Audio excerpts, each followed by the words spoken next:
Good evening guys, ayan, kararating lang namin. So gabi na kami nakarating. Sobrang init dun sa Divisoria. And yung sinakyan naming tren is last trip.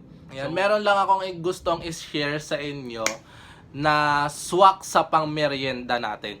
Ayan, ito yung banana choco o choco banana, something na crispy siya. Ayan. So yung inikot-ikot lang na parang wrapper pero timplado na siya.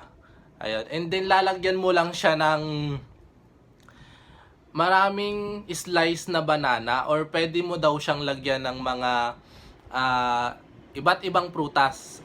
Pwedeng apple, pwedeng pineapple, mga something na pwede mo pang ilagay dun sa wrapper na iniikot nila.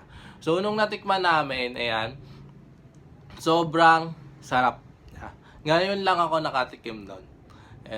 Kasi galing ako bundok ng Taralala. Ayan. Ngayon lang po ako nakatikim ng ganun.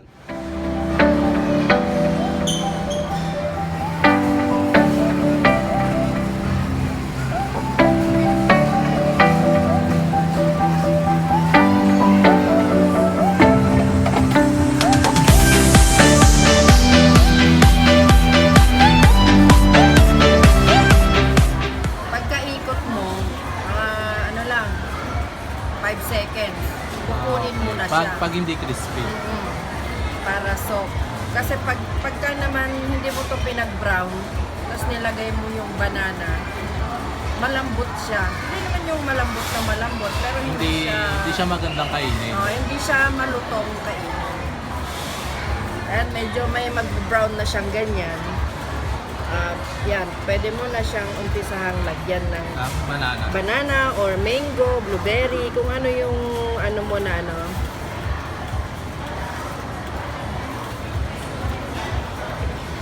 Pwede ka rin gumawa ng crepe sa bahay nyo, pero hindi ka makakapag-crispy. Kasi yung ganitong machine lang yung makakapag-crispy. Yung sa So mga pwede rin po maglagay ng ibang prutas. banana, blueberry, strawberry, mango, peach mango.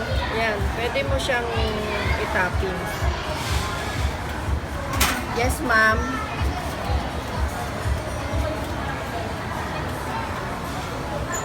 Pwede mo rin yan i-add Nutella kung gusto mo. Kasi yung iba, nagpapa-add sila ng Nutella.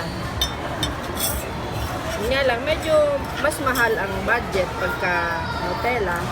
Yun nga lang, talaga naman iba.